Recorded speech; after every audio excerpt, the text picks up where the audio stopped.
Kendra, it's wonderful to meet you. Thank you so much for taking a minute out today. Absolutely, Joe. I'm happy to be here. Me too. So before we get into your good work, I want to know, 5 years ago, we were in the middle of this pandemic. About a week and a half into it, figuring it out, so many things changed. How did you ultimately make it through the pandemic, and how has it influenced the way that you do things now? Oh, so much. The pandemic really caught all of us off guard.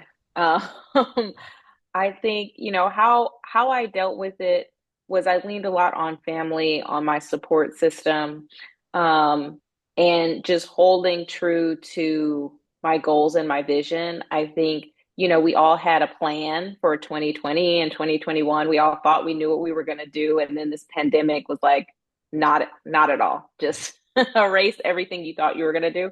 Yeah. Um, and I think that was hard making that shift from, the life that I thought I was going to have during that time to what it was. It was interesting because I was in kind of like the middle of really pursuing my speaking career, and every event that I had obviously got canceled. Yeah. And so it was a complete shift of, this thing that I've been working on, this vision that I had been pouring into, like completely, snatched from under me, like many of us did. So it took me a second to adjust, and it took me a second to kind of recalibrate and say, okay, what's within my control? What can I focus on? Yeah. And really focusing on the things that I could be grateful for. Because I would say it was challenging for me because at the time I had actually just started at a company towards the end of 2019. And when we were, going through this, it was like, okay, we're going to work from home for like a month. Yeah. Okay, maybe like 2 months. And Uh-huh. then you look up and like 8 months go by, Uh-huh. and it took a second to really settle into the reality and say, okay, what can I do? What's within my control, and how can I stay positive and keep going? Yeah. So let's dig into the work that you're doing today. I'm going to put you in front of a bunch of grade school kids, sixth graders, career day. The kid in the Mhm. back of the room is like, hey, what do you do for a living? How do you answer him?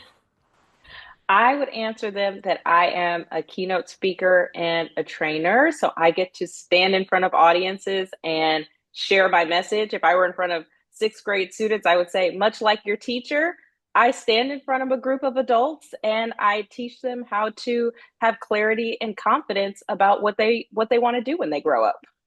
So what did you want to be when you were a kid? When you were in the sixth grade, what was your dream life? When I was a kid, I wanted to be a teacher because my mom was a teacher. Yeah. So my mom was a teacher and then she became a librarian, and I thought that was like the coolest thing. And then as I grew up, I wasn't sure what I wanted to be, because I saw, when you're little, you don't see all the challenges that come with the profession. Yeah. And I saw more of the challenges of a teacher. And for a long time, I wasn't really sure what I wanted. I feel like as I grew up, and particularly as I got into high school, I remember having just a challenging time of not knowing what major to pick and just having no idea what direction to go into. So it took me a second to really figure it out.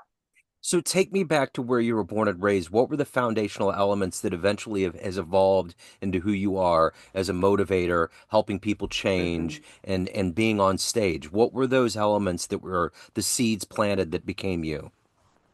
Absolutely. I would say growing up, the seeds that were planted in me were one, education, being a lifelong learner. I got that from my mother. She is very dedicated to education, got her master's plus 30. She was always going for continued development. So I feel like that seed of always being curious and always being, a learner has really helped me not only in my development, but as I encourage other people, I feel like I'm always kind of bettering my craft, and I always know that there's so much that I don't know. Um, Also seeds of like confidence, believing in yourself and having faith in your ability to do things, and not letting other people's, beliefs or doubts shake the foundation that you have for yourself. I feel like that was a seed that was planted in me, coming from St. Louis, Missouri. especially back then. My mom sent me to a private school because she really, again, that focus on education. So I was one of few in my private school, and having those seeds of like foundation and just knowing who you are and saying, it's okay to be the one of few in the room. You know what I'm saying? Stand on your foundation, stand on who you are and who you know yourself to be. Build those relationships, and strive to be the best that you can no matter what environment that you're in. I feel like those were some really the most powerful seeds that I got, growing up. So what about heroes or inspirations? Who has Mhm. been that for you? Heroes. So I would say, I mean, obviously, I have my mom. I've mentioned her a couple Yeah, times. yeah. She's a big hero of mine, a big inspiration, a big driving force in everything that I do. I would say other heroes. I definitely look up to some other public speakers like Mel Robbins is a great influence on me. Just her journey. Um, I'm trying to think of just some other heroes that come to mind. Anybody that's really like overcome some things. I love hearing stories of people pushing through their adversity and becoming their authentic self. So I feel like I pull a lot of inspiration from, people like Sarah Blakely, a lot of those like powerful women who either they had an idea or they had a business or they had something on their heart and they pushed through so many levels of no's or naysayers, and it turned into this beautiful thing because they really persisted. So you mentioned a few people there, but overall, if you could meet one person on the planet right now that you find inspirational, that you would love to meet, ask some questions, hang out with, that might help you on your journey, who would that be? Mhm. I would probably say that would be Mel Robbins.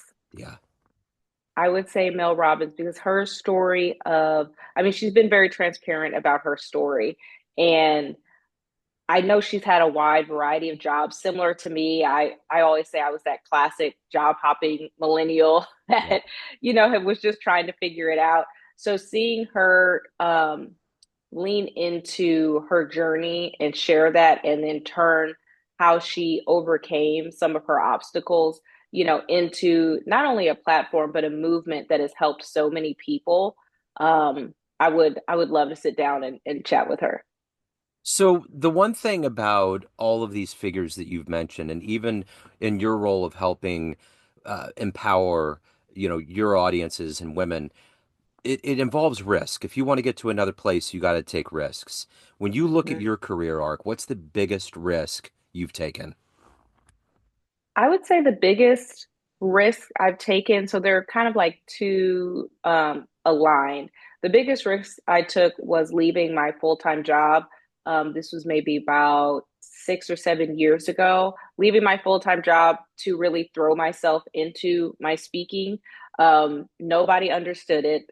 At the time, nobody in my family, none of my friends, they did not understand. They were like, you're leaving a steady paycheck and benefits to like talk to people, like you're going to be on a stage. Do you think people are going to pay you to do that? Everybody was confused.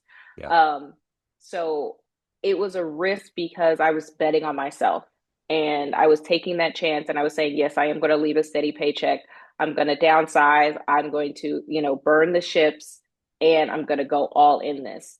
yeah, And I think the second thing aligned with that, once I really got clear on where I was going and the kind of career I wanted to build, a couple of years later, it turned and was like, okay, I actually need a job. I felt like the people who were getting the speaking engagements that I wanted, they all had a nice title. I yeah, was like, maybe I need a title in what I'm doing. And yeah. so I ended up going back to work, like I mentioned, at the end of 2019.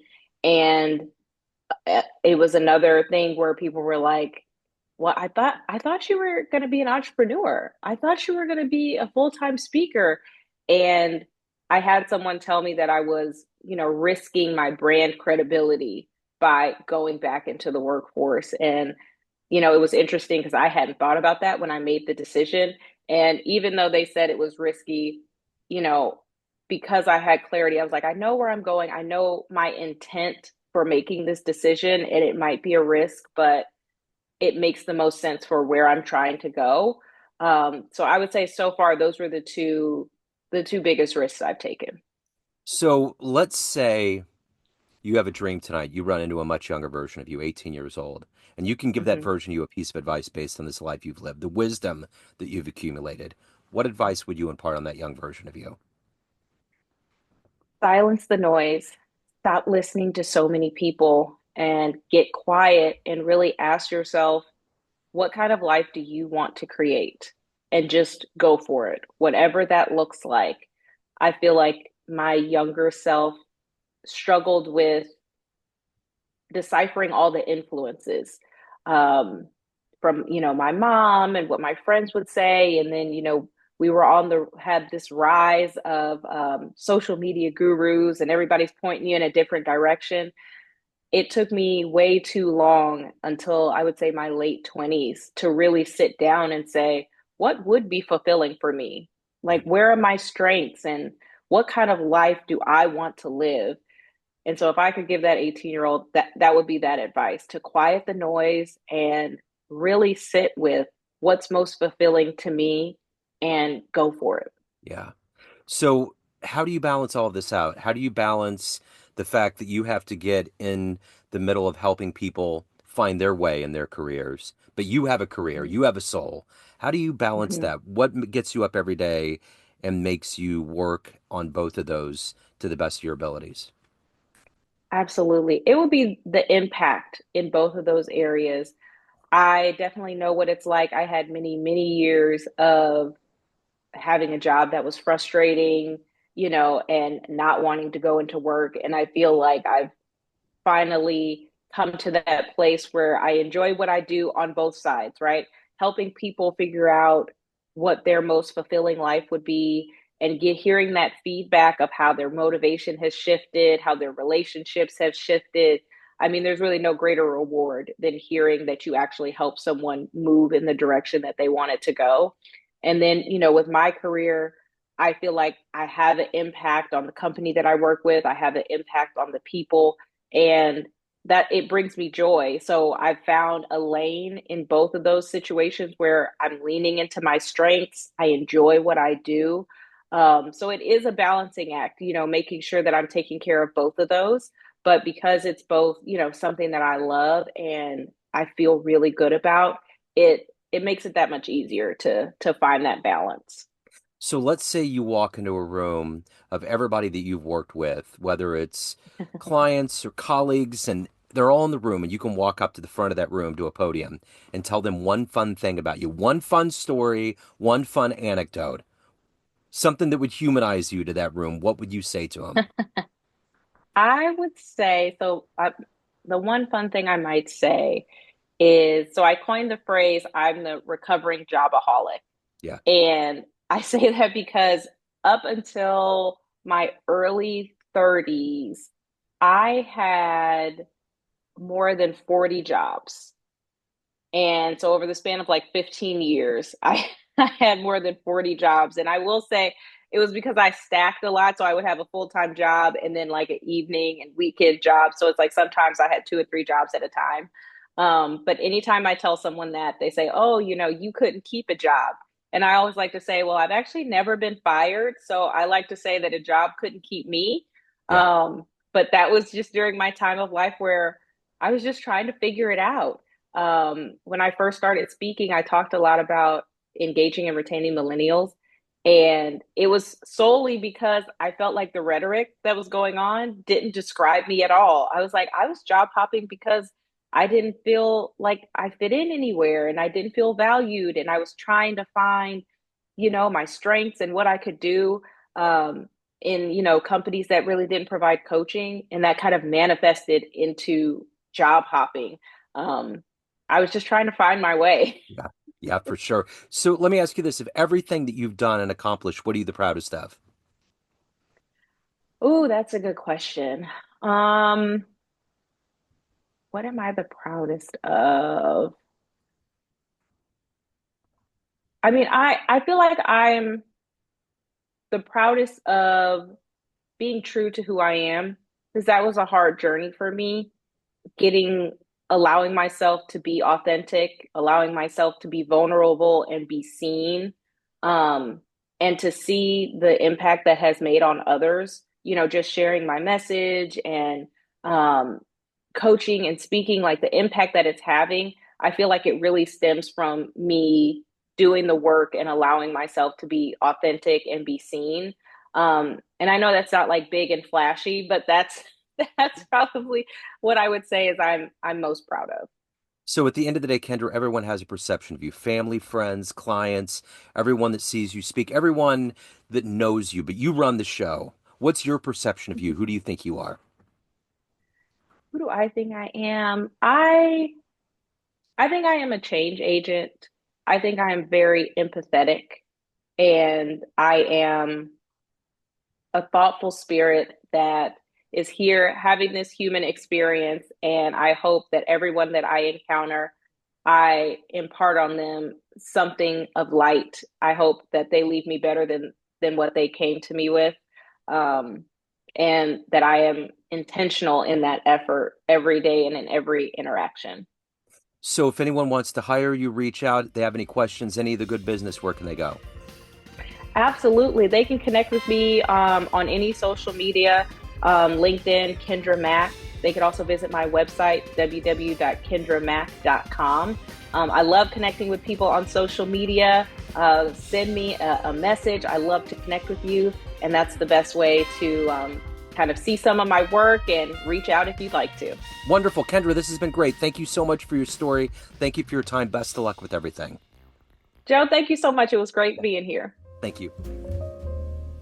Hello, friends. Joe Dimino here. I just wanted to let you know that after 30 years or so, I have finally released my first book of poetry through the mighty Spartan Press here in Kansas City, Missouri. As the creator and host of both Neon Jazz Radio and the Famous Interviews with Joe Dimino podcast, along with being a visual artist, I'm ready to embark on a new adventure and want you to be a part of it. You can get a copy online via Barnes & Noble, Amazon, and actually on the streets in Kansas City at the great Prospero's bookstore off 39th Street. You can also visit joedimino.com for links to the book, to more poetry, and everything in my world, including paintings. Thanks for all of the love and support over the years, and please dig the words.